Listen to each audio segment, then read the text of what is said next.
Civil Disobedience by Henry David Thoreau. Resistance to Civil Government, called Civil Disobedience for short, is an essay by American transcendentalist Henry David Thoreau that was first published in 1849. इसमें थोरो का तर्क है कि व्यक्तियों को अपने विवेक को खत्म करने या शोष करने के लिए सरकारों को अनुमति नहीं देनी चाहिए और उनका कर्तव्य है कि ऐसे परिचितों को अनुमति देने से बचने के लिए सरकार को उन्हें अन्याय का एजेंट बनाने में सक्षम होना चाहिए। थोरो को दास्ता और मैक्सिकन अमेरिकी युद्ध के साथ उनकी घृणा से प्रेरित किया गया था। Civil Disobedience by Thoreau influenced and helped Mohandas Gandhi, Martin Luther King Jr., Martin Buber. Others who are said to have been influenced by civil disobedience include suffragist Alice Paul, President John F. Kennedy, Supreme Court Justice William Douglas, and various writers such as Marcel Proust, Ernest Hemingway, Upton Sinclair, Sinclair Lewis, and William Butler Yeats. Summary of the essay. थोरो का दावा है कि क्योंकि सरकारें आमतौर पर मददगार की तुलना में अधिक हानिकारक होती हैं, इसलिए उन्हें उचित नहीं ठहराया जा सकता है। लोकतंत्र इसका कोई इलाज नहीं है, क्योंकि केवल प्रमुखता के आधार पर प्रमुखता भी ज्ञान और न्याय के गुणों को प्राप्त नहीं करती है। किसी व्यक्ति की अंतरात्मा का निर्णय जरूरी नहीं है कि वह एक राजनीतिक निकाय या बहुमत के निर्णयों से हीन हो, और इसलिए कानून के प्रति सम्मान पैदा करने के लिए इतना वांछनीय नहीं है जितना कि अधिकार के लिए। केवल दायित्व जो मैं किसी भी समय यह मानने का अधिकार है कि मुझे क्या सही लगता है। कानून ने कभी भी पुरुषों को सिर्फ एक सफेद नहीं बनाया है, और इसके लिए उनके सम्मान के माध्यम से यहाँ तक कि अच्छी तरह से निपटाना दैनिक रूप से अन्याय का एजेंट बना दिया जाता है। वह कहते हैं, मैं अपनी सरकार के रूप में एक त्वरित पहचान के लिए नहीं कर सकता, वह जो दासों की सरकार भी है। सरकार, थोरो के अनुसार, अपने अन्यथा महत्वपूर्ण कार्य करने के दौरान न केवल थोड़ा भ्रष्ट या अन्यायपूर्ण है, बल्कि वास्तव में सरकार मुख्य रूप से भ्रष्टाचार और अन्याय का एजेंट है।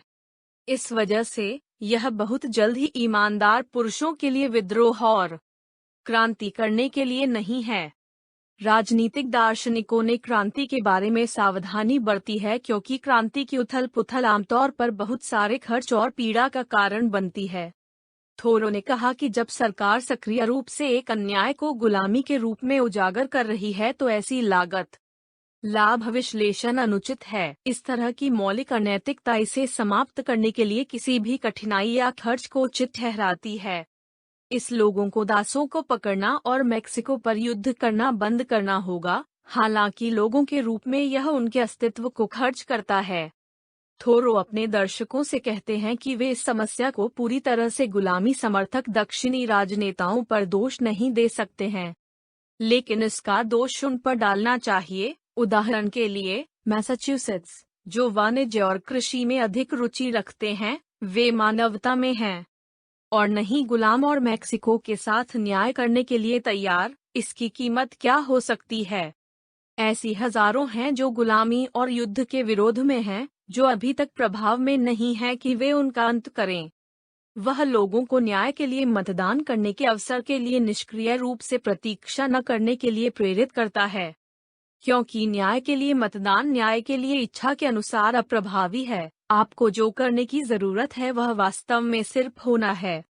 यह कहना नहीं है कि आपका दायित्व है कि आप अपना जीवन न्याय के लिए लड़ने के लिए समर्पित करें, लेकिन आपका दायित्व है कि आप अन्याय न करें और अन्याय को अपना व्यावहारिक समर्थन न दें। करों का भुगतान एक तरीका है जिसमें अन्यथा अच्छी तरह से लोग अन्याय में सहयोग करते हैं। जो लोग घोषणा करते हैं कि मेक्सिको में युद्ध गलत है, और यह गलत है कि दास्ता विरोधाभास को लागू करना गलत है यदि वे करों का भुगतान करके दोनों चीजों को निधि देते हैं। थोरो बताते हैं कि वही लोग जो अन्यायपूर्ण युद्ध लड़ने से इनकार करने के लिए सैनिकों की सराहना करते हैं, वे स्वयं उस सरकार को धन देने से इनकार करने के लिए तैयार नहीं हैं जिसने युद्ध शुरू किया था। संयुक्त राज्य अमेरिका की तरह एक संवैधानिक गणराज्य में लोग अक्सर सोचते हैं कि एक अन्यायपूर्ण कानून की उचित प्रतिक्रिया कानून को बदलने के लिए राजनीतिक प्रक्रिया का उपयोग करने की कोशिश करना है। लेकिन कानून का पालन करना और इसे बदलने तक सम्मान करना है। लेकिन अगर कानून अपने आप में स्पष्ट रूप से अन्यायपूर्ण है और कानूनन प्रक्रिया को ऐसे अन्यायपूर्ण कानूनों को जल्दी से नष्ट करने के लिए नहीं बनाया गया है, तो थोरो कहते हैं कि कानून कोई सम्मान नहीं चाहता है और इसे तोड़ दिया जाना चाहिए।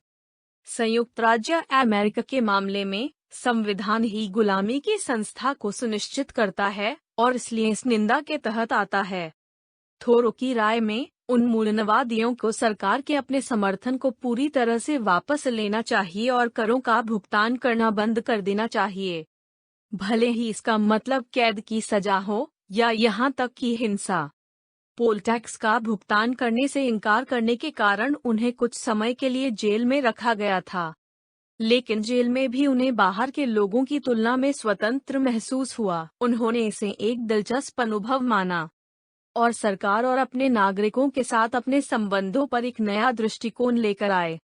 थोरो ने कहा कि वह राजमार्ग कर का भुगतान करने के लिए तैयार थे, जो अपने पड़ोसियों को कुछ लाभ के लिए भुगतान करने के लिए गया था, लेकिन वह उन करों के विरोध में था जो खुद सरकार का समर्थन करने के लिए गए थे। भले ही वह यह नहीं बता पाए कि क्या उनका विशेष योगदान अंततः होगा एक अन्यायपूर्ण परियोजना या एक लाभदायक पर खर्च किया जाना चाहिए। मैं बस राज्य के प्रति निष्ठा से इनकार करना चाहता हूँ ताकि वह इसे प्रभावी ढंग से वापस ले और वापस ले सके, क्योंकि सरकार मानव निर्मित है, प्रकृति का तत्व नहीं है या भगवान का कार्य है। थोरो को उम्मीद थी कि इसके निर्माताओं के साथ तर्क किया जा सकता है, जैसा कि सरकारें करती हैं। उन्होंने महसूस किया अमेरिकी सरकार अपने सभी दोषों के साथ सबसे खराब नहीं थी और यहाँ तक कि कुछ सराहनीय गुण भी थे, लेकिन उन्होंने महसूस किया कि हमें बेहतर पर जोर देना चाहिए। एक निरंकुश से एक सीमित राजतंत्र तक की प्रगति, एक सीमित राजतंत्र से एक लोकतंत्र के लिए, एक व्यक्ति के लिए एक सच्चे सम्मान की दिशा में प्रगति है। क्या एक लोकतंत्र है, जैसे कि हम इसे जानते हैं, सरकार में अंतिम सुधार संभव है? क्या मनुष्य के अधिकारों को पहचानने और संगठित करने की दिशा में एक कदम आगे बढ़ाना संभव नहीं है? वास्तव में कभी भी स्वतंत्र और प्रबुद्ध राज्य नहीं होगा जब तक कि राज्य व्यक्ति को एक उच्च और स्वतंत्र शक्ति के रूप में नहीं पहचानता है, जिसमें से सभी अपनी शक्ति और अधिकार प्राप्त हैं और उसके अनुसार व्यवहार करता है। सारांश का अंत। धन्यवाद।